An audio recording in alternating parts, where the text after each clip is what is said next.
અમેરિકાની અંદર ઘણા બધા મોટા નાના શહેરો આવેલા છે. તે શહેરો પૈકી ન્યુયોર્ક શહેરની અંદર ઘણા બધા જોવાલાયક સ્થાન છે અને એ જોવાલાયક સ્થાનોની વચ્ચે એક પ્રાણી સંગ્રહાલય છે, ઝૂ છે. આપ બધા પણ આપના પરિવારના સભ્યો સાથે અથવા તો બાળક હોય ત્યારે પર્યટનની અંદર પ્રાણી સંગ્રહાલયની મુલાકાત લેવા માટે એકાદ વખત કદાચ ગયા હશો. આ પ્રાણી સંગ્રહાલયમાં આપણે પ્રવેશ પ્રાપ્ત કરીએ એટલે પાંજરાની અંદર સિંહ હોય, વાઘ હોય, વરુ હોય, આ જુદા જુદા પશુ પક્ષીઓની અંદર પૂરવામાં આવ્યા છે અને બહાર બોર્ડ મારવામાં આવ્યા છે, the lion from the Africa. Any height શું છે, એનું વેઇટ કેટલું છે, એ બધું ત્યાં લખાણ લખેલું છે, જેથી લોકોને પરિચય થાય. માણસ આ બધું જોતો જોતો જાય, દરેક પશુઓનો પરિચય પ્રાપ્ત કરે. પોતાની પાસે જે કંઈ ખાવા લાયક વસ્તુ હોય તો રસ્તામાં ચિમ્પાન્જીના પાંજરા આવતા હોય તો ચિમ્પાન્જીને ખવડાવતો પણ જાય. માણસ જે કંઈ ખાતો હોય નાખતો જાય. કેટલાક કેળું ખાતા હોય તો કેળા ખવડાવે, કેટલાક બીડી પીતા હોય તો બીડી પીવડાવે. અમદાવાદમાં પ્રાણી સંગ્રહાલય છે કાંકરિયા પાસે. ત્યાં ચિમ્પાન્જીની બાજુમાંથી પસાર થાવ ને કેળું આપો ને તો ના પાડે, એ આમ કરે, સિગરેટ માગે. એ પીતો થઈ ગયો નથી, એને પીતો કરી દેવામાં આવ્યો છે. માણસ પોતે તો બગડે છે, ભેગા ભેગા વાંદરાઓને બગાડે છે, એને આ બધી કુટેવે ચડાવે છે. આટલું જોતા જોતા માણસ આગળ નીકળે, કાંકરી ચાળો કરે, ચેન ચાળો કરે, બધું કરે. ઘણી વાર આપણે જોઈએ ને ત્યારે આપણને પ્રશ્ન થાય કે પ્રાણી અંદર છે એ છે કે બહાર ઊભા છે એ પ્રાણી છે. અંદર વાળા બિચારા શાંતિથી ઊભા હોય, બહાર વાળા ધમાચકડી કરતા હોય. એ બધું જોતા જોતા બહાર નીકળીએ ત્યારે એક મોટો અરીસો આવે છે, દર્પણ આવે. અને દર્પણ કોને ન ગમે? અહીંયા જેટલા કંઈ બેઠા છે ને મોટા ભાગના એ પોતાના ખિસ્સામાં કાંસકો તો કદાચ રાખ્યો હશે વાળ સેટ કરવા માટે. કદાચ જેણે ન રાખ્યો હોય તો બીજાનો વાપરતા હશે, પણ જરૂરિયાત તો લાગે. કેટલાક એવા શૂરવીર હોય તો અરીસો એ રાખતા હોય, દર્પણ એ ભેગું રાખે. પણ હવે તો ગાડીઓના સાઈડ ગ્લાસ ને બધું આવી ગયું છે કે જેની અંદર જોઈને આપણો ચહેરો એ સેટ કરી શકાય. દર્પણ દરેકને ગમે. સુરેશ દલાલે લખ્યું છે, કાંસકીને દર્પણ થયા યુવાનોને અર્પણ. બસ હવે તો ચોળીને ચણિયાતણા શણગાર બાકી છે. સિર પર વાળના પટિયા, કાનમાં બુટિયા, બસ હવે તો નાજુક પગે ઝાંઝરતણા ઝણકાર બાકી છે. બીજું બધું આવી ગયું છે, હવે પગમાં છડા પહેરાવાના જ બાકી રહ્યા છે. બાકી કાનમાં બુટિયા, વાળના પટિયા બધું તો થઈ જ ગયું છે. એટલે દર્પણ એ દરેકને ગમે છે. તો માણસ દર્પણમાં જોઈને વાળ સેટ કરવા લાગ્યો, કેટલાક ઇન સેટ કરવા લાગ્યા, કેટલાક બૂટ સેટ કરવા લાગ્યા. 180 ડિગ્રીએ ફરી અને આગળ પાછળ બધું સેટ કર્યું, રાજી થઈ ગયો માણસ. અને પછી અરીસામાં એક વાક્ય વાંચ્યું ને તો ઉદાસ થઈ ગયો. અરીસામાં વાક્ય કંઈક એવું લખેલું હતું, now you are looking at the most ferocious animal of the world. તમે અત્યારે વિશ્વના સૌથી જંગલીમાં જંગલી પ્રાણીને જોઈ રહ્યા છો. કોને જોતા હતા? પોતાની જાતને. તો આપણે આટલા બધા પ્રાણીને જોઈને આવ્યા, પછી ત્યાં લખાણ એવું આવ્યું કે તમે જંગલીમાં જંગલી પ્રાણીને જોઈ રહ્યા છો. આપણને પ્રશ્ન થાય કે આટલા સારા કપડાં પહેર્યા, હું આટલું સારું બોલી શકું, આટલું જમી શકું, વ્યવહાર ચલાવી શકું, મને જંગલી પ્રાણી કેમ કહ્યું? તો નીચે સમાધાન પણ આપ્યું છે, because man who kills its own kind. કારણ કે માણસ પોતાની જાતને મારે છે. વિશ્વમાં જે કૂતરાને તમે ક્રૂર કહો છો એ કૂતરો ક્યારે બીજા કૂતરાને જાનથી મારી નાખતો નથી. જે શિયાળને તમે લુચ્ચું કહો છો એ શિયાળ 2-5 હજાર રૂપિયાની સોપારી આપીને બીજા શિયાળની હત્યા નથી કરાવતું, જે માણસ કરાવે છે. 2-5 હજાર રૂપિયા માટે માણસ માણસને મારી નખાવે છે, હત્યા કરાવે છે. એ ક્યારેય કોઈ પ્રકારના પ્રાણીઓ નથી કરાવતા. તો પ્રાણી કરતા પણ ઉતરતી કક્ષાએ માણસ એ પહોંચી ગયો છે. શાસ્ત્રોમાં લખ્યું છે, તુલસીદાસજી પોતે કહે છે, બડે બાગ માનુષ તનુ પાવા, સુરે દુર્લભ સબ ગ્રંથ હી ગાવા. બડે બાગ માનુષ તનુ પાવા, સુરે દુર્લભ સબ ગ્રંથ હી ગાવા. તુલસીદાસજી કહે છે, બડે ભાગ માનુષ તનુ પાવા. અતિશય મોટું સૌભાગ્ય હોય ત્યારે મનુષ્ય જન્મ પ્રાપ્ત થાય. એ મનુષ્ય જન્મને જંગલી શા માટે કહ્યો?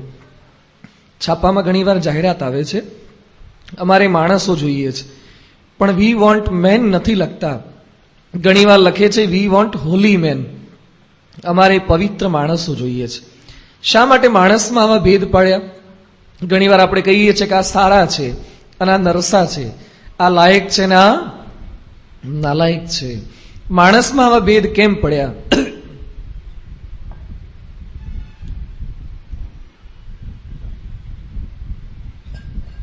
બધા જ સરખા હોય છતાં પણ ભેદ શા માટે? જેમ કોલસો, ગ્રેફાઇટ અને હીરો ત્રણે બેઝિકલી કાર્બનના બનેલા છે, છતાં પણ કોલસો એક ખુલ્લી ટ્રેનમાં ટનના ભાવે જાય, ગ્રેફાઇટ એ પેન્સિલમાં અણી તરીકે, લીડ તરીકે વપરાય, કિલોગ્રામ કે ગ્રામમાં જાય, અને હીરો, ડાયમંડ એ કેરેટની અંદર ઇન પોકેટમાં સંતાડીને જાય. શા માટે ફરક પડી ગયો? કોલસાને ખુલ્લી ટ્રેનમાં મોકલાય, હીરાને મોકલાય ખુલ્લી ટ્રેનમાં? ભારતમાં તો કોલસાને મોકલ્યા જેવા નથી, એના પેલા ગચિયા ઉઠાડીને નાખી દે છે.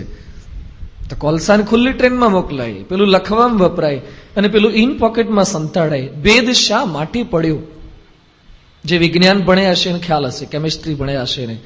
કારણ કે કોલસાની અંદર કંઈક એમોર્ફસ પ્રકાર, પેન્ટાગોનલ, હેક્ઝાગોનલ, અંદરની ગોઠવણ જુદી હોય ને તો તમારી કિંમત બદલાઈ જાય. અંદરની ગોઠવણો ફેરફાર, કિંમતમાં ફર્ક, ગુણવત્તામાં ફર્ક, ઉપયોગમાં ફર્ક.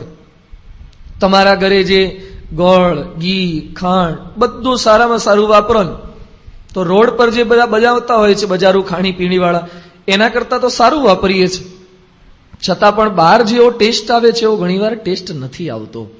શા માટે નથી આવતો? કારણ કે આપણને મિક્સ કરતા નથી ફાવતું, મિશ્રણ નથી ફાવતું. વસ્તુ તો બધી ઘરમાં પડેલી જ હોય છે, પણ એને મિશ્ર કરવાની પણ એક કળા છે. ઘણીવાર ઘણાના ઘરની સુખડી ખાઈએ ને તો હોઠે અડાડીએ તૂટી જાય, અમુકની સુખડીને હથોડીથી તોડવી પડે એવી થાય છે. કેમ આવું થાય છે?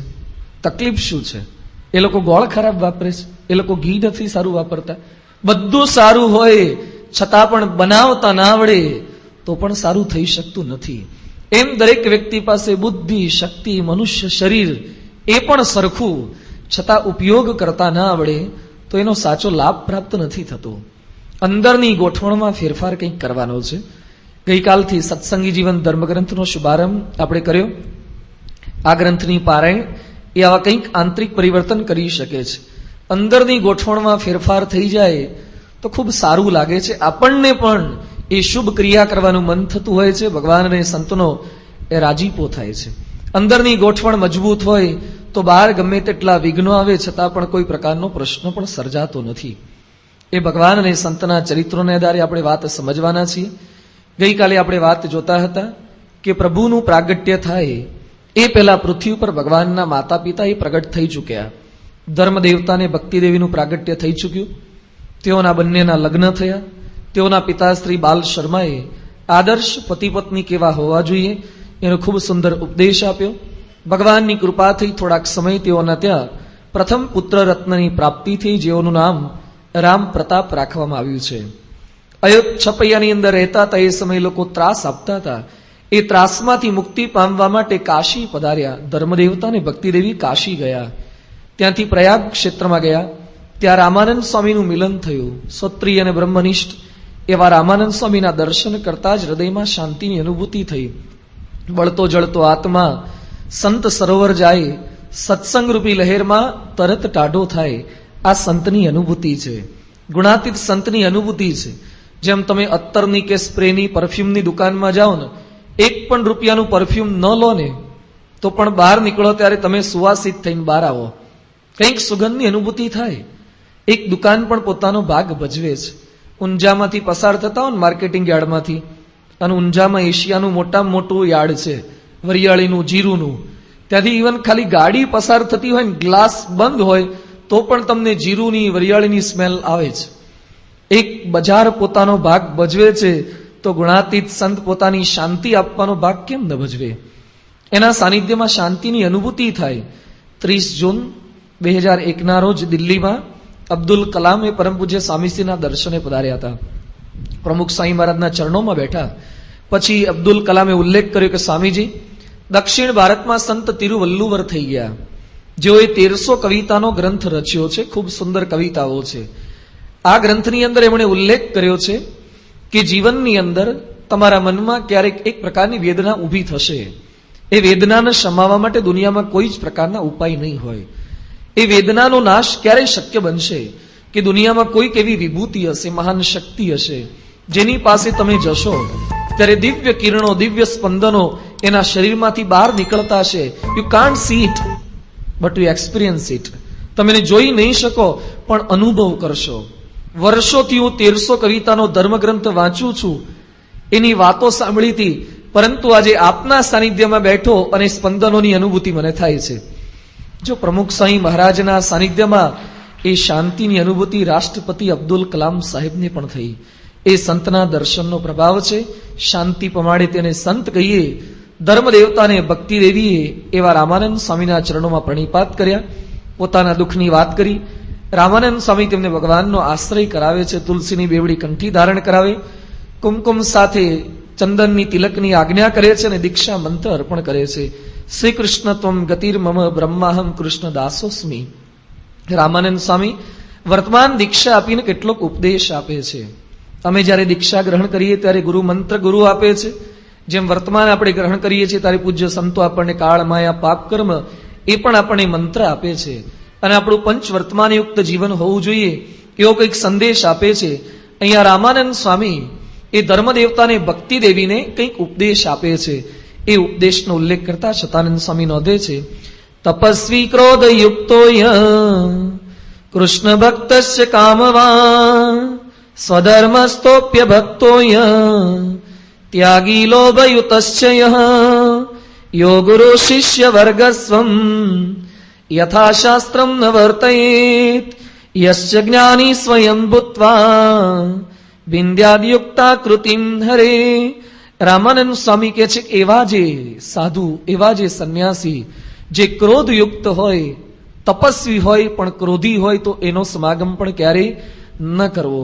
કૃષ્ણ ભક્તસ્ય કામવાન, જે કૃષ્ણની ભક્તિ કરતો હોય પણ છતાં કામી હોય એવાનો પણ સમાગમ ન કરવો. સ્વધર્મસ્તપીય ભક્ત, જે સધર્મનું આચરણ કરતો એવું લાગતો હોય પણ અભક્ત હોય, કેવળ બાહ્ય ચિહ્ને કરીને ભક્ત દેખાતો હોય.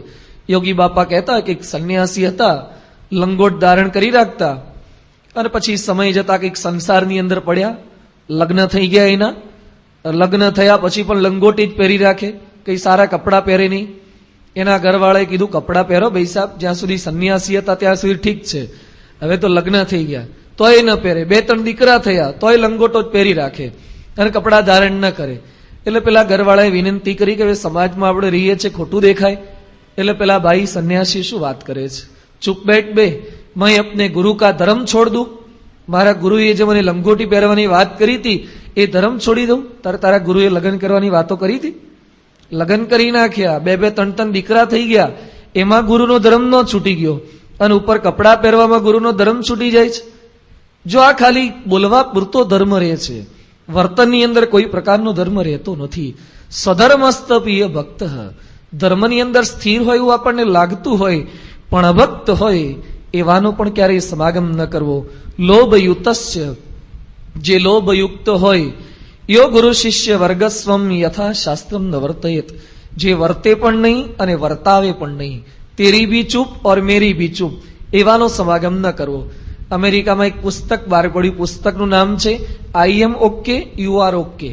હું પણ બરાબર છું, તમે બરાબર છો, મારે તમને કઈ નહીં કહેવાનું, સંતોએ ગૃહસ્થોને કઈ નહીં કહેવાનું અને ગૃહસ્થોએ સંતોને કઈ નહીં કહેવાનું. આપણે આપણા સ્થાને બરાબર જ છીએ. આ બરાબરપણાની ભાવના એ ઉત્કર્ષ કરાવશે, એ પોતાના દોષનું દર્શન કરાવશે. તેરી બી ચૂપ મેરી બી ચૂપ, એ સત્શાસ્ત્રો આપણને શીખવતા નથી. જગતના ગુરુઓમાં વાત આપણને જોવા મળતી નથી. વખાણ કરવાના, પ્રશંસા કરવાની, હારતોરા સન્માન કરવાના, પણ દોષ બતાવવાની વાત નહીં. ભગવાન સ્વામિનારાયણ કેવો શુદ્ધ સંપ્રદાય સ્થાપવા માંગતા હતા, એટલે નાની પણ ભૂલ એને ક્યારેય ચલાવી લેતા નહોતા. રાધાચરણ સ્વામી હતા, ભગવાન સ્વામિનારાયણના એક સંત. એ પોતે મહારાજને મળવા માટે આવતા હતા અને પછી મહારાજ પાસે પહોંચ્યા હશે. પછી એક ખેડૂતે ભગવાન સ્વામિનારાયણને ફરિયાદ કરી કે તમારા સંતોએ મારા ખેતરમાંથી શેરડી ચોરી છે. મહારાજ કે મારા સંતો ચોરી કરે નહીં, છતાં પણ હું તપાસ કરાવીશ. મહારાજે પરમહંસોને પૂછ્યું કે સંતો શેરડી ચોરી હતી આ પટેલના ખેતરમાંથી? સંતો કે ના મહારાજ, કોઈના ખેતરમાંથી શેરડી ચોરી જ નથી. પછી બહુ પૂછપરછ કરી રાધાચરણ સ્વામી કે મહારાજ શિરડી ચોરી નથી, અમે રસ્તેથી પસાર થતા હતા ત્યાં શિરડીનો એક સાંઠો પડેલો હતો, ભૂખ લાગી હતી, શેરડીનો સાંઠો મેં લીધો. મહારાજ કે સાંઠો લીધો કેમ? શેરડીનો સાંઠો ભૂખ લાગી, કોઈના ખેતરનો નહોતો, રસ્તે ધૂળિયા રસ્તામાં પડેલો હતો. મહારાજ કે આપણે આજ્ઞા આપી છે છતાં પણ પડી વસ્તુ લીધી કેમ? તમારા મંડળના જેટલા કઈ સાધુઓ છે 60 સાધુઓએ ખટરસના ત્યાગનો નિયમ લેવાનો. શેરડીનો એક સાંઠો ખાલી રસ્તે પડેલો લે ને તો મહારાજ 60 સંતોને એકની નાનકડી ભૂલે કરી અને 60 ને નિયમ આપી દેતા હતા. કયો સમાજ મહારાજ તૈયાર કરવા માંગતા હશે? ગૃહસ્થ હરિભક્તોની અંદર પણ સહેજ ભૂલ ન ચલાવી દે. વસ્તા ખાચર હતા, એના દરબારની અંદર વેરાભાઈ પોતે ત્યાં આવ્યા હતા અને વેરાભાઈએ દાંતણ લીધું. મહારાજે પૂછ્યું કે દાંતણ લેતા પહેલા ઘર ધણીને પૂછ્યું તું? હવે કોકના ઘરે મહેમાન ગયા હોય, મહેમાન ગતિએ, અને દાંતણ જેવી વસ્તુ લેવામાં કઈ પૂછવાની શું જરૂર છે? પણ છતાં પણ મહારાજે આવો પ્રશ્ન પૂછ્યો. વેરાભાઈ કે ના મહારાજ, દાંતણ લેતા પૂછ્યું નથી. મહારાજ કે પૂછ્યા વગર દાંતણ ન લેવાય, માટે માફી માંગો. દરેક સંતોને 10 દંડવત અને દરેક હરિભક્તને 5 દંડવત કરવાના. વરતાલ જવા માટે નીકળી ગયા હતા, ત્યાંથી કારિયાણી પાછા મોકલ્યા. સંઘમાં ચાલતા આવતા દરેક સંતને 10 દંડવત અને હરિભક્તને 5 દંડવત. કોઈ પૂછે જ શું કહેવાનું કે ભૂલથી દાંતણ લીધું તું એટલે.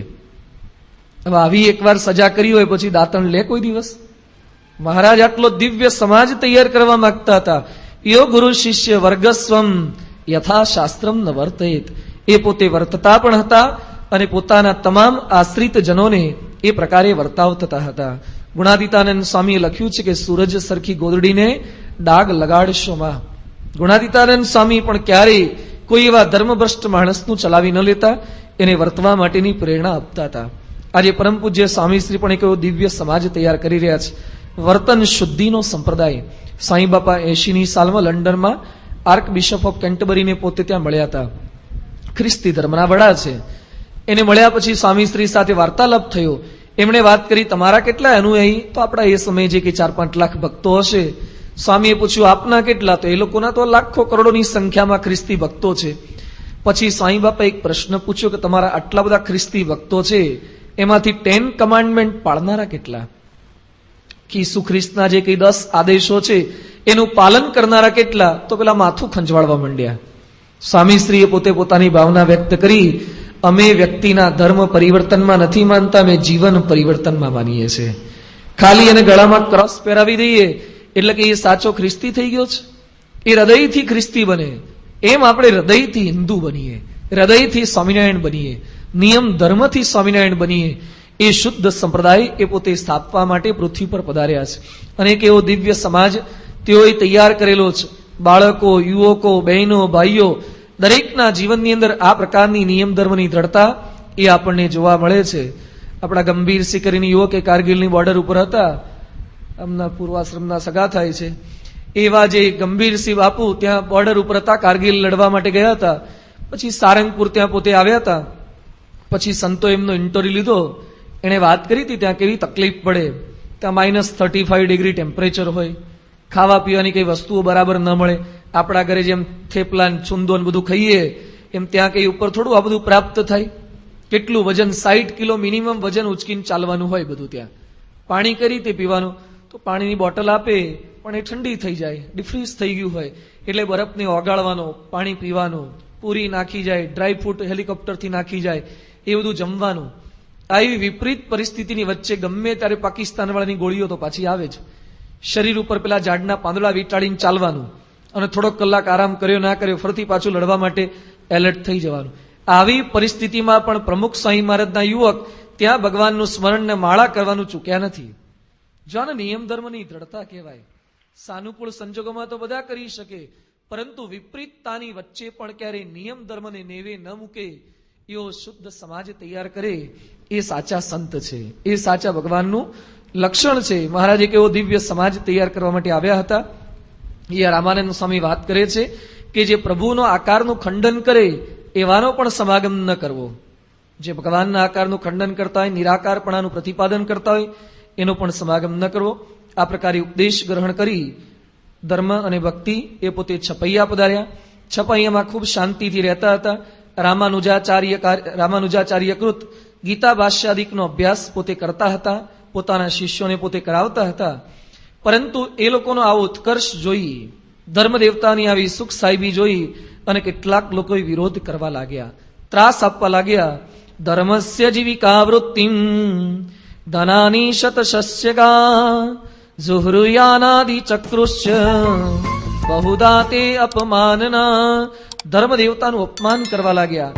ગામમાં કોઈ પણ મહેમાન આવે તો ધર્મ દેવતાના ઘરે જ મોકલે કે જાઓ એ ખવડાવશે, પણ કેટલાને ખવડાવવું, કંઈ હોવું જોઈએ ને. આ રીતે આર્થિક ભીસની અંદર મૂકે, શારીરિક તકલીફ આપે, સર્વ પ્રકારે એ વિરોધ કરવા લાગ્યા. એટલે ભક્તિ દેવી એ ધર્મ દેવતાને પ્રાર્થના કરતા પૂછે છે, આટલી બધી આર્થિક તકલીફ આવી, એમનાથી સહન ન થઈ, છતાં પણ પૂછે છે કેટલી સરસ રીતે. અનેક શાસ્ત્ર નિષ્ણાત સર્વજ્ઞો વર્તતે ભવા અતૈતત કષ્ટ મુક્ત સાધનમ કિંચિદ ઉહ્યતા. આપ સર્વશાસ્ત્રમાં નિષ્ણાત છો, આપને મારે કોઈ સલાહ સૂચન ન આપવાનું હોય, છતાં પણ સ્ત્રી સહજ ભાવથી હું પ્રશ્ન પૂછું છું કે આપણે આટલા ધર્મનિષ્ઠ છીએ, ક્યારેય કોઈનું ખોટું કરતા નથી, તો આપણને આવું દુઃખ શા માટે આવ્યું? જો દુઃખ આવે ત્યારે પરસ્પર એકબીજાને વાત કરવી તો પણ કરી તે કરવી, એ ભક્તિ દેવી આપણને શીખવે છે. અને ધર્મ દેવતા પણ પાછા સાંભળે છે. ઘણીવાર ઘણા ઘરવાળાનો સાંભળતા જ નથી, દુઃખ પડે વાત કરે તો સલાહ સૂચનનો સ્વીકાર જ ન કરે. એ સૂચનનો સ્વીકાર કરવાનો ધર્મ દેવતા સ્વીકાર કરતા કહે છે, કલ્યાણી શૃણુ મદ્વાક્યમ યદ્બ્રુવે શાસ્ત્ર સંમતમ ધૈર્યેણ તીર્યતે નૂનમ આપદ અબ્ધિ મનીષિભિ. હે દેવી, આપે જે વાત કરી એ શાસ્ત્રમાં સંમત છે, એમાં કંઈ જ ખોટું નથી. દુઃખ આવ્યું છે, પરંતુ એ દુઃખ તરવાનો ઉપાય ધૈર્યેણ તીર્યતે નૂનમ, ધીરજના આધારે આવી જે કંઈ ઉપાધિ છે એ ઉપાધિને આપણે પસાર કરી શકીએ છીએ. દુઃખ તો આવવાના જ છે. આ સંસાર એ સુખ દુઃખનો દરિયો છે, એમાં દુઃખ ના આવે એવું ક્યારેય બનવાનું જ નથી. એક ભાઈ દરિયા કિનારે ગયા અને પછી દરિયા કિનારે બેઠા હતા. પછી અડધો કલાક થયો, ત્યાંથી એક વ્યક્તિ પસાર થતો તો એણે પ્રશ્ન કર્યો કે શા માટે અહીંયા બેસી રહ્યા છો? એ કે દરિયામાં સ્નાન કરવા આવ્યો છું. તો સ્નાન કરી લો. એ કે રાહ જોઉં છું ક્યારે આ મોજા બંધ થાય પછી સ્નાન કરવું. એ કે આખી જિંદગી બેસી રહીશ ને તો એ મોજા આવવાના બંધ નહીં થાય, એ તો ચાલુ જ રહેવાના છે. એ મોજાની વચ્ચે તું સ્નાન કરી લે. એમ સંસારના પ્રશ્નો, એ ઉપાધિઓ તો ચાલુ જ રહેવાની છે, એની વચ્ચે કંઈક કાર્ય કરવાનું છે. પરંતુ પ્રશ્ન આવે ત્યારે માણસને દુઃખ થાય કે ભગવાનનું ભજન ભક્તિ કરવા છતાં પણ પ્રશ્ન શા માટે, દુઃખ શા માટે? કદાચ જે અધર્મી હોય એને દુઃખ આવે તો સમજી શકાય કે જે ધર્મ પાલન નથી કરતા, ધર્મ ભ્રષ્ટ છે એને કષ્ટ આવે, પણ ધર્મના પાલકને કષ્ટ શા માટે આવે? તો આપણા શાસ્ત્રોમાં લખ્યું છે, ભાગવતમાં ઉલ્લેખ આવે છે, યસ્યહમ અનુગૃહણામી હરિષે તદ્ધનમ શનૈ. ભગવાન પોતાના રાજીપાની નિશાની જણાવે છે. ભગવાન કે છે હું જેના પર રાજી થઉં એને શું આપું છું? ભગવાનના રાજીપાનું લક્ષણ શું? એકવાર એક બાઈ મારી પાસે આવ્યા, મને કે મારા પર મહાદેવજીની બહુ મોટી કૃપા છે, મારા પર મહાદેવજીની બહુ જ મોટી મહેર છે. મેં કીધું જણાવો તો ખરા કેવી મહેર છે? એ કે નોકરીમાં છેલ્લા 25 વર્ષથી લાગ્યો છું, સરકારી નોકરી કરું છું, કલેક્ટરની ઓફિસમાં છું. અમારો 10:30 થી 6:30 ટાઈમ હોય, છતાં પણ 11 વાગે જવું અને 2-2:30 વાગે સહી કરીને નીકળી જવું.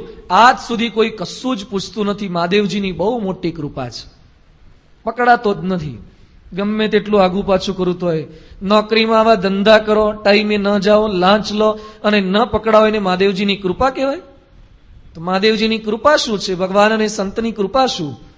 બહુ મોટી ઉંમરે દીકરાની પ્રાપ્તિ થઈ જાય એ તો એક લૌકિક કૃપા છે જ, પણ ભગવાન અને સંતની કૃપાનું લક્ષણ જણાવતા લખે છે, ભૂખે મારું ભોંયસું વાળું તન્ની પાડું ખાલ, એમ કરતા પણ ન મૂકે તો પછી કરી દઉં ન્યાલ. અસ્ય અહમ અનુગૃહણામિ હરિષ્ય તદ્ધનમ શનૈ. કૃષ્ણ ભગવાન જાતે કહે છે, જેના પર માનો અનુગ્રહ થાય છે, હરિષ્ય તદ્ધનમ શનૈ, તેનું ધન હરી લઉં છું, ધન છીનવી લઉં છું. તતઃ અધનમ ત્યજંતસ્ય સજના દુઃખ દુઃખિતમ.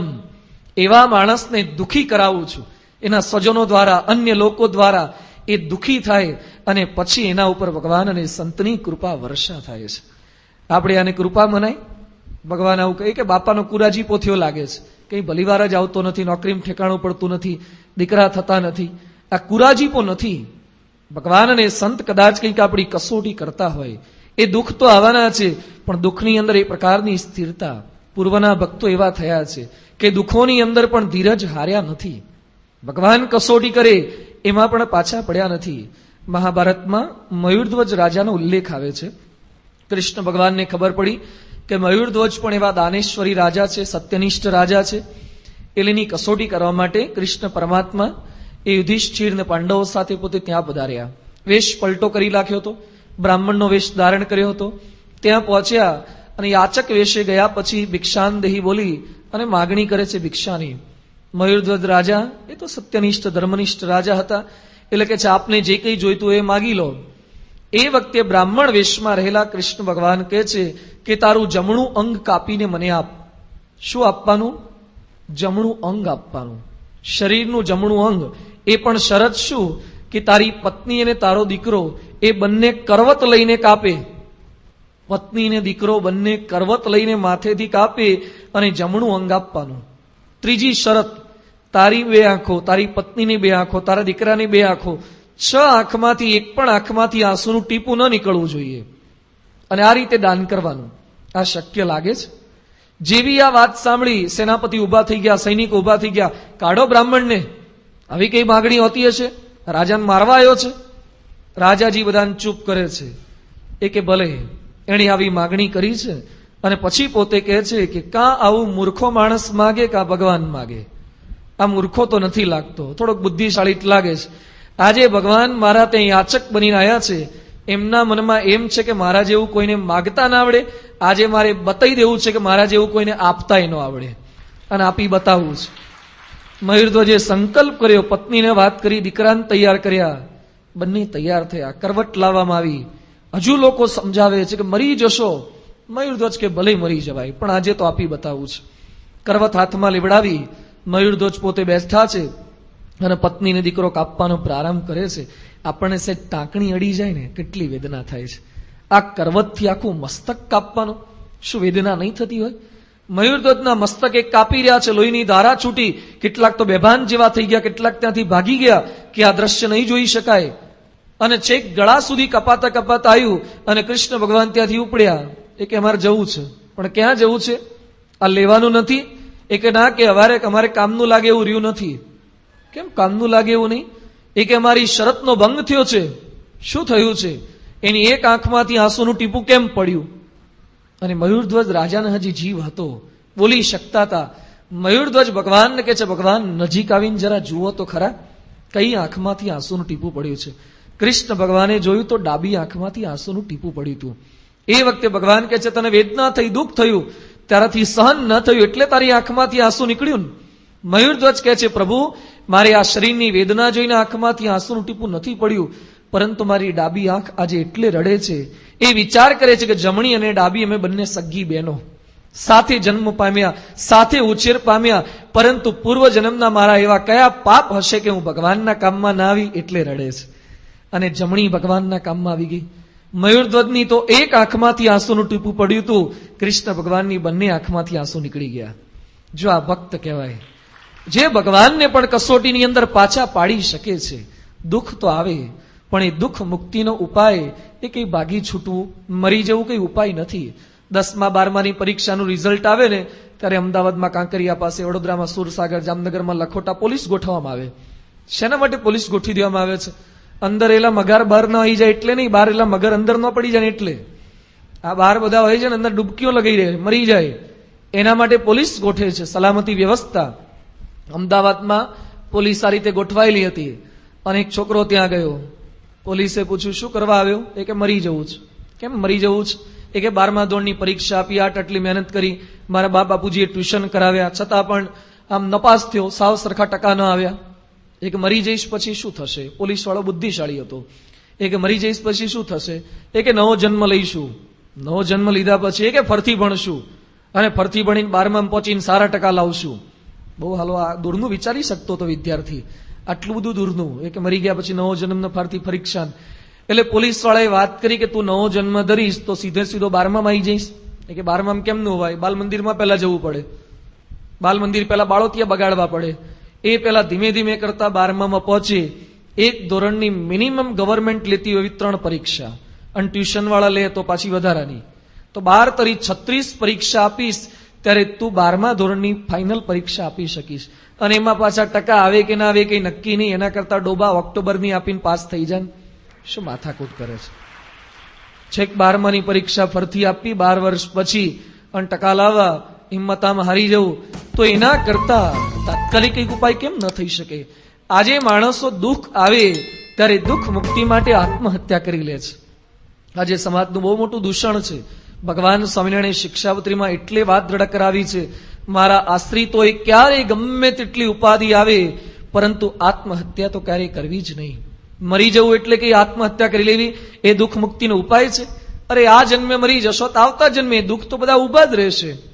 આ લોકમાંથી કદાચ છટકી શકાય, પરંતુ જીવ સાથે જે કર્મ વળગેલા છે એ ક્યારેય છોડતા નથી. ભગવાનના ભક્તોનો વિચાર, એ લોકોને સુખ દુઃખ નથી આવ્યા? જે દાદા ખાચરના દરબારમાં ભગવાન સ્વામિનારાયણ 25 વર્ષ રહ્યા હતા, એ દાદા ખાચરને પેશાબની તકલીફ હતી. દાદા ખાચર પેશાબ જઈ નહોતા શકતા. જે કડુના કલ્યાણદાસે ચોરીમાંથી ત્યાગ કરી અને અદ્ભુતાનંદ સ્વામી બન્યા હતા, એ અદ્ભુતાનંદ સ્વામીનો આંખનો ડોળો આખો બહાર આવી ગયો હતો. આંખનો ડોળો અહીંયા લટકતો હતો, એના પર માખી બેસે, જીવાત ચોટે, લોહીની ધારા નીકળ્યા કરે. આવી પરિસ્થિતિમાં પણ અદ્ભુતાનંદ સ્વામી ધીરજ નથી હાર્યા. દુઃખ તો એમને પણ આવ્યા છે, તો ભગવાનના ભક્ત થઈને દુઃખ નથી આવતા? દુઃખ આવે પણ ભગવાનના ભક્તને દુઃખ લાગતા નથી, કારણ કે કંઈક પ્રકારની એવી સમજણ છે. અહીંયા ધર્મદેવતા એ ભક્તિદેવીને સમજાવે છે, ખેદમ મા કૃ ભદ્રે ત્વમ કસ્યપી આપન્ન સર્વદા સંધ્યા સમે સૂરજસ્ત થાય થતે પ્રભાતે વળિતે જણાય. એવી જ રીતે સુખ દુઃખ કેરા આવે ને જાય દિનો ગણેરા. સંધ્યા સમે સૂરજ અસ્ત થાય. સંધ્યા સમય સૂરજ અસ્ત થાય ત્યારે આપણને વિચાર આવે કે સૂરજ ગયો, હવે પાછો આવશે જ નહીં. પણ બહુ શોક કરવાની જરૂરિયાત નથી. થતે પ્રભાતે વળી તે જણાય. પ્રભાત થશે ને પાછો સૂરજ એ જણાશે. એમ એવી જ રીતે સુખ દુઃખ કેરા આવે દિવસો ગણેરા. દિવસો તો આવવાના, પરંતુ એ પાછા ચાલી જાય છે. ભુજની અંદર એક લાખોપતિ કરોડોપતિ શેઠ હતા. એમના ઘરે એક સંત મહાત્મા પધાર્યા. સંત મહાત્માને જમાડ્યા. પછી પેલા સંત મહાત્માએ કંઈક ભેટ અર્પણ કરી. આપેલા પોતાના યજમાનને ભેટ આપી. એમાં 2 ચિઠ્ઠી હતી. પછી મહાત્માજીએ વાત કરી કે તારા જીવનમાં બહુ સુખ આવી જાય ને પછી એમાંથી એક ચિઠ્ઠી ખોલજે, અને બહુ દુઃખ આવે ત્યારે બીજી ચિઠ્ઠી ખોલજે. અને પછી મહાત્માજી તો ચાલ્યા ગયા. બહુ સારો આનો કારોબાર હતો, બહુ સુખ સંપત્તિ ઘણી હતી. એના પત્ની કહે છે, ખોલો તો ખરા, મહાત્માજીએ ચિઠ્ઠી આપી છે, શું લખતા ગયા છે? ચિઠ્ઠી ખોલી. ચિઠ્ઠીમાં લખ્યું હતું, આ પણ એક દિવસ ચાલ્યું જશે, આ પણ એક દિવસ ચાલ્યું જશે. અને ખરેખર એવું થયું. ભૂકંપ આવ્યો અને પછી બિલ્ડિંગ બધું હેઠું પડ્યું અને સાવ રોડપતિ થઈ ગયા. કરોડપતિમાંથી રોડ પર રહેવાનો વારો આવ્યો. જે હતું એ બધું ચાલ્યું ગયું. અને પછી ટીન સિટીમાં રહે ને એવી પરિસ્થિતિ, સાવ કોકના ઘરે માગીને ખાવાનું થાય. સાવ દુર્બળ પરિસ્થિતિમાં આવી ગયા. દુઃખી થઈ ગયા. એના પત્ની કહે છે, મહાત્માજીએ બીજી ચિઠ્ઠી આપી, તે તો ખોલો. કદાચ સ્વિસ બેંકનો કંઈક નંબર હોય તો, ક્રેડિટ કાર્ડનો કંઈક નંબર લખીતા ગયા હોય તો કદાચ એમાંથી કંઈક મળી જાય. બીજી ચિઠ્ઠી ખોલી. બીજી ચિઠ્ઠીમાં લખ્યું હતું, આ પણ ચાલ્યું જશે. એટલે કે આ દુઃખ જે આવ્યું છે એ પણ ચાલ્યું જશે. દુનિયામાં કોઈ સુખ કાયમી નથી, કોઈ દુઃખ પણ કાયમી નથી. તો આપણા જીવનમાં પણ દુઃખ આવવાના. આર્થિક દુઃખ આવશે, શારીરિક દુઃખ આવશે. દીકરો કયું નહીં કરે, દીકરો ભણશે નહીં, આર્થિક રીતે કરોડપતિમાંથી રોડપતિ પણ થઈ જવાય. પણ એ વખતે આત્મહત્યા કોઈ ઉપાય નથી. સ્વામિનારાયણ ભગવાનના આશ્રિત બન્યા પછી આવો હલકો ઉપાય ક્યારેય શોધવો નહીં દુઃખ મુક્તિનો. ગમે તેવી કસોટી થાય, વિઘ્નો આવે, પણ ભગવાન અને ભગવાનના સંત એ કંઈક મારું સારું જ કરતા હશે એવી દ્રઢતા સાથે તેમનો અનન્ય આશ્રય કરવાનો છે. ધર્મદેવતા ભક્તિદેવીને આવી સમજ પોતે આપે છે. હનુમાનજીની સ્તુતિ કરે છે. બીજા માસના અંતે સ્વપ્નમાં હનુમાનજીએ દર્શન દીધા. વૃંદાવન જવા માટે આદેશ આપ્યો. વૃંદાવનમાં ધર્મદેવતા અને ભક્તિદેવી પોતે પધાર્યા. ત્યાં તપશ્ચર્યા કરી, ભગવાનને પ્રાર્થના કરી. ભગવાને આકાશવાણી દ્વારા સમાચાર આપ્યા કે ટૂંક સમયમાં તમારું દુઃખ દર્દ દૂર થશે, તમારી કુખે હું જન્મ ધારણ કરીશ. અને ભક્તિદેવી ધર્મદેવતા ખૂબ પ્રસન્ન થઈ ગયા, કારણ કે ભગવાન પ્રગટ થવાના છે. ભગવાને આકાશવાણીમાં વાત કરી કે હું પ્રગટ થવાનો છું. એનો ઉલ્લેખ, એની વાત કોઈ બીજા ત્રાહિત વ્યક્તિને ન કરતા. આ વાત ગોપનીય રાખજો, કોઈ અન્યને જણાવતા નહીં, રહસ્ય રાખજો.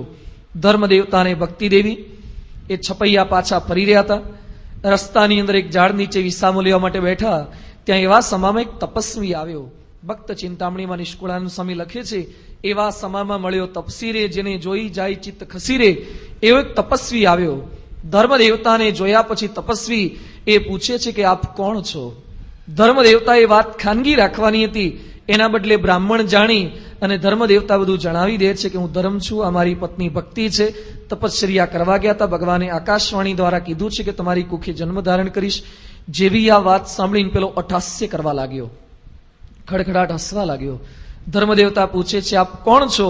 એ વખતે પેલો કહે છે હું અશ્વત્થામા છું. અશ્વત્થામા હજી પણ જીવે? મહાભારતને તો 5000 વર્ષ વીતી ગયા, છતાં પણ જીવે?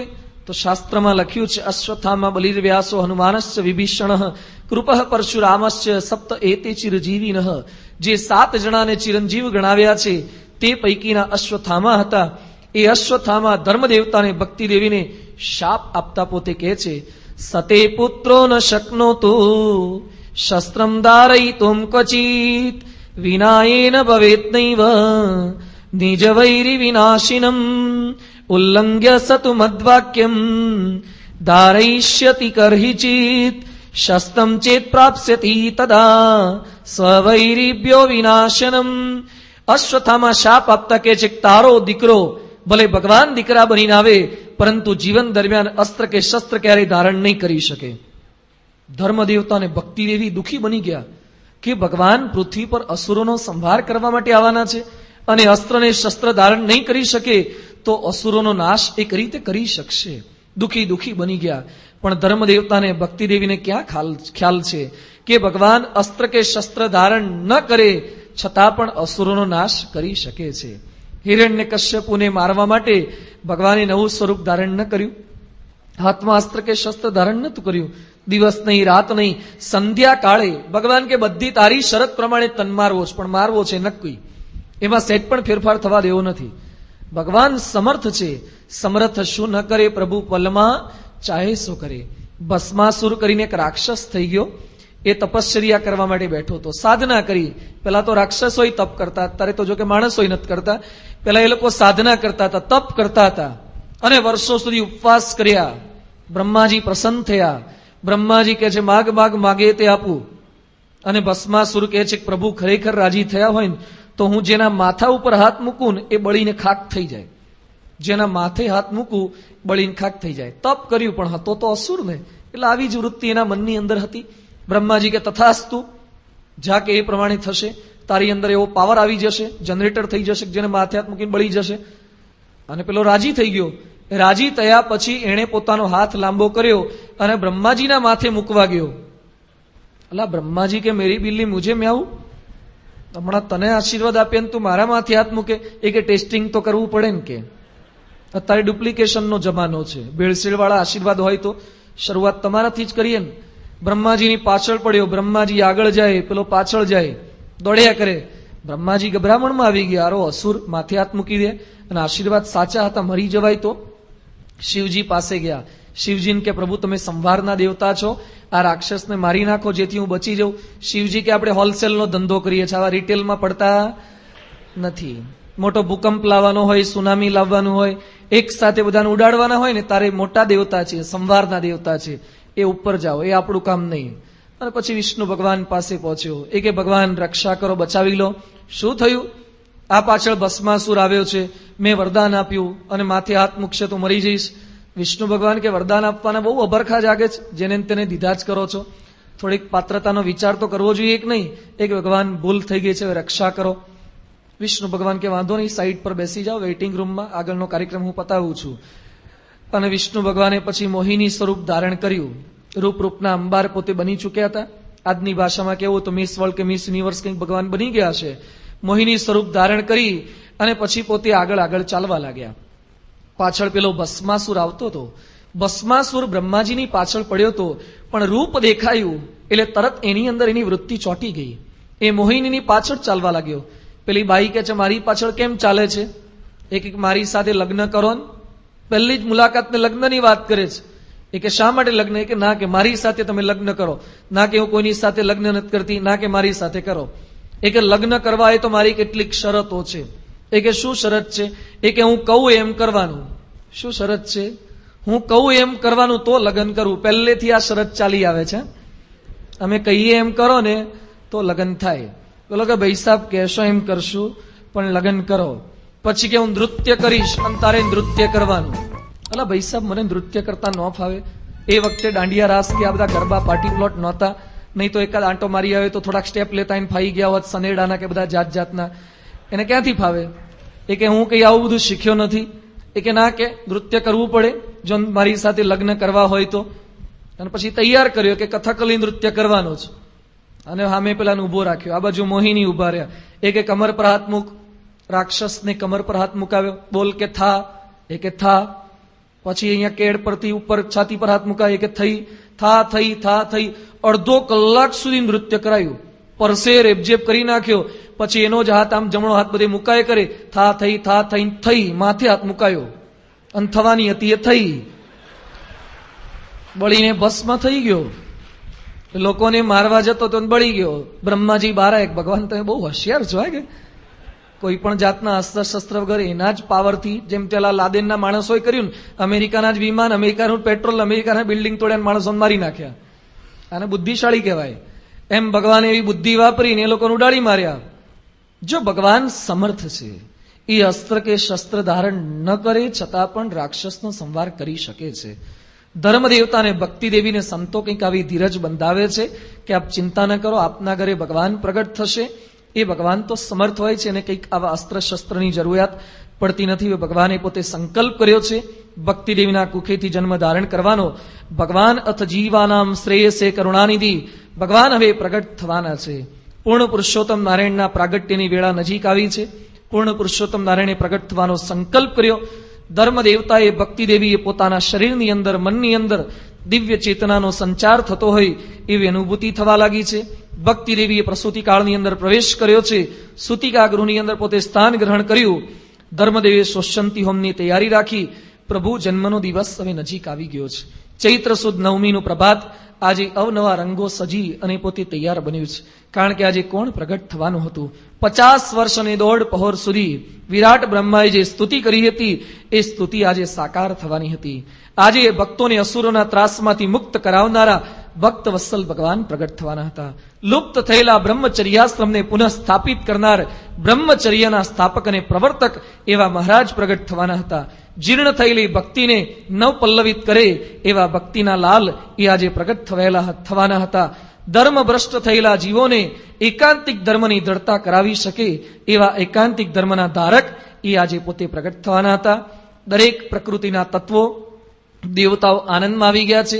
કારણ કે પરમાત્માનું પ્રાગટ્ય નજીક આવે છે. કાળ પણ પોતે ભગવાનને પ્રાર્થના કરે છે કે પ્રભુ આપની સેવાનો મને લાભ મળશે. આકાશ પોતે વિચાર કરે છે કે ભગવાન જ્યારે જમીન પર વિચરણ કરતા હશે એ વખતે વાદળ હું લાવી દઈશ ને ભગવાનની ઉપર ગરમી નહીં પડવા દઉં. દિશાઓ પોતે વિચાર કરે છે. પવન પોતે વિચાર કરે છે કે ભગવાનના પ્રાગટ્યના સમાચાર એ સમગ્ર પૃથ્વી પર ઠેર ઠેર એ પવન દ્વારા અમે પહોંચાડીશું. ચંદ્ર પણ પોતે આનંદમાં આવી ગયો છે. કારણ કે રામચંદ્રજીના પ્રાગટ્યની સેવા એ સૂરજને મળી હતી. કારણ કે રામચંદ્ર ભગવાને બપોરે 12 વાગે પ્રગટ થયા હતા. એ સમયે ચંદ્રને દર્શન નહોતા થયા. આજે સૂરજને આનંદ છે. કારણ કે મર્યાદા પુરુષોત્તમની સેવા સૂરજને મળી હતી. પૂર્ણ પુરુષોત્તમ નારાયણની સેવા રાતને 10:10 ચંદ્રને પ્રાપ્ત થવાની છે. એટલે ચંદ્રની આંખની અંદર એને પણ કંઈક આનંદની અનુભૂતિ છે. અગ્નિ તો એના કરતા પણ આનંદિત બન્યા. અગ્નિ દેવતા કહે છે કે તમે તો આકાશમાં હશો, ક્યારે તમને પ્રભુના દર્શન થશે? હું તો દીપકનું સ્વરૂપ ધારણ કરી ભક્તિ દેવીના ઢોલિયાની બાજુમાં બેસી જઈશ અને ભગવાન જેવા પ્રગટ થશે પહેલો જ મારો પ્રકાશ એ ભગવાનના મુખારવિંદ પર પાડી અને ભગવાનના પવિત્ર મુખના હું દર્શન એ કરીશ. સૃષ્ટિના સર્વે તત્વોએ આનંદિત બન્યા છે. ચૈત્ર માસ પણ આનંદમાં છે. કવિશ્વર દલપતરામ પોતે લખે છે, જો ચૈત્રમાં વિવિધ ફૂલ ઘણા ફૂલાય, ફૂલ્યાનું કારણ જરૂર હવે જણાય, શ્રી રામ તેમ જન્મ્યા હરિ ચૈત્રમાય, તે ગર્વ ચિત્તધારી ચૈત્ર ફૂલે ફૂલાય. ચૈત્ર માસની અંદર બે મહાવિભૂતિનો પ્રાગટ્ય થયું. રામ ભગવાન તો પ્રગટ્યા, સાથે સાથે પૂર્ણ પુરુષોત્તમ નારાયણ એ જ તિથિએ પ્રગટ્યા. એટલે ચૈત્ર માસ પણ આનંદમાં છે. બ્રહ્માજી ભગવાનને પ્રાર્થના કરી રહ્યા છે. શિવજી તો પોતે તાંડવ નૃત્ય કરવા લાગ્યા છે. સર્વે દેવતાઓએ આકાશની અંદર વિમાન બધા ઉભા રાખી અને ભગવાનના દર્શન કરવા માટે પોતે આવી પહોંચ્યા છે. પ્રકૃતિના તત્વો પણ આનંદ વિભોર બની ગયા છે. એ સમયે ભગવાન પોતે પ્રગટ થવાનો દિવ્ય સંકલ્પ કરે છે. ભક્તિ દેવીના કક્ષની અંદર શીતળ શાંત તેજ એ સમગ્ર કક્ષની અંદર વ્યાપી ગયું છે. કરોડો સૂર્યના પ્રકાશને પણ ઝાંખો પાડે એવો પ્રકાશ એ પ્રસૂતિકા ગૃહની અંદરથી બહાર નીકળવા લાગ્યો છે. એ સમયે ભગવાનને દેવતાઓ પ્રાર્થના કરે છે, નમસ્તેજ તેજ પરમહંસે સ્પૃષ્ટતમસે, નમો માયા માયા પર પુરુષ સંચિંત્ય વપુષે, નમો ભૂતે ભૂતે નિમ્ન વિદો સચ સ્થિતિવતે, નમો ભૂયો ભૂય પરમ પુરુષા અનંત ગુણતે. હે પ્રભુ, આપ તેજના પ્રવર્તક છો. આપના શરીરમાંથી અનંત કોટી બ્રહ્માંડની અંદર તેજ વ્યાપે છે, પણ આપનું તેજ જોવા માટે અમે કોઈ સમર્થ નથી. માટે કૃપા કરીને અમારે આપનું તેજ નથી જોવું, અમને આપના મુખના દર્શન કરાવો. દેવતાઓ પણ ભગવાનને પ્રાર્થના કરે છે, કારણ કે તેજ જોવાની આ મનુષ્ય શરીરે કરીને આ માહિક શરીરની કોઈ સામર્થ્ય નથી. ભગવાનને પ્રાર્થના કરી અને એ સમયે ભગવાન પોતે મનુષ્ય શરીર ધારણ કરવાનો સંકલ્પ કરે છે. સંવત પુરાણ શત ઉપર 37 રૂડો વસંત ઋતુને મધુમાસ દિવસે છે શુક્લ પક્ષ નવમી શશિવાર સાર, ત્યારે થયા પ્રગટ પ્રેમવતી કુમાર. ઈસવીસન 1781 3 એપ્રિલનો દિવસ છે. વિક્રમ સંવત 1837 ચૈત્ર સુદ નોમ સોમવારનો દિવસ છે. ઉત્તરાયણના સૂર્ય થયા છે. પુષ્ય નક્ષત્ર છે. ચંદ્રે કર્ક રાશિમાં પ્રવેશ કર્યો છે. બૃહસ્પતિને શનિનો યોગ છે. સૂર્ય 5મા સૂતના સ્થાને છે. આવા સર્વ શુભ યોગ સાથેના સ્થાને છે. એ સમયે રાતને 10:10 વીતી છે. એ સમયે પૂર્ણ પુરુષોત્તમ નારાયણ ભક્તિ દેવીની કુખ થકી પૃથ્વી પર પ્રગટ થાય છે. બોલો શ્રી ઘનશ્યામ મહારાજની. ભગવાનનું પૃથ્વી પર પ્રાગટ્ય થયું છે. આ બ્રહ્માંડમાં પ્રથમ વખત એ પૂર્ણ પુરુષોત્તમ નારાયણ એ પૃથ્વી પર પધાર્યા છે. દેવતાઓ ભગવાનની મૂર્તિ નિહાળી અને ભગવાનની સ્તુતિ કરવા લાગ્યા, પ્રાર્થના કરવા લાગ્યા. અધર્મ વંશ નાશનમ સુધર્મતા પ્રકાશનમ વિદર્ભા સુરારીને નિમિત્ત એ જે ધારીને ધર્યો મનુષ્ય દેહ છે સુગન્ય ગર્મગે છે, નમસ્તુ પુત્ર ભક્તિના સુસેવ સર્વ શક્તિના. ભગવાનને પ્રાર્થના કરવા લાગ્યા, કારણ કે પ્રભુના પ્રાગટ્યની જે સમયે આવશ્યકતા હતી બરાબર એ જ સમયે ભગવાન પોતે પ્રગટ થયા છે. પાપના અંગાર અને અનીતિના તાપથી આ ધગધગતી ધરતીના નૂર જ્યારે ઓસર્યા, ધીંગાણાને લૂંટરૂપી બાજપંખી માનવીને આશ્રયા, ઠેર ઠેર રાજવીઓ ક્રૂરતાને આશ્રયા, જમુનાને જાનવીમાં માનવીના પાપ બળ્યા, પાવનીના તેજ જ્યારે ધીરે ધીરે નીતર્યા, વાયરા ફૂકાય જોરે સદીઓ ગણિસ્મીના, ત્યારે ઘનશ્યામ અહીં અમી ભર્યા ઉતર્યા. જે સમયે પૃથ્વી પર અધર્મ એનું પ્રવર્તન થઈ રહ્યું હતું એ સમયે ભગવાન પોતે પૃથ્વી પર પ્રગટ થયા છે. દરેક સ્ત્રીઓને ગામની અંદર જે કંઈ માણસો રહેતા હતા એ લોકોને પણ સમાચાર મળી ચૂક્યા છે. ભક્તિ દેવીને ખબર પડી મારી કુખેથી સાક્ષાત પરમાત્મા પ્રગટ થયા છે. મનુષ્ય દેહ છે, પરંતુ સાથે સાથે તેજની આભા છે. ભક્તિ દેવી હજી પણ એ તેજના દર્શન કરી શકતા નથી. ભગવાનને પ્રાર્થના કરે છે, તેનૈવ રૂપેણ, હે પ્રભુ, આપના મૂળ સ્વરૂપે નહીં, પરંતુ દિવ્ય સ્વરૂપે નહીં, પરંતુ મનુષ્ય રૂપે આપના દર્શન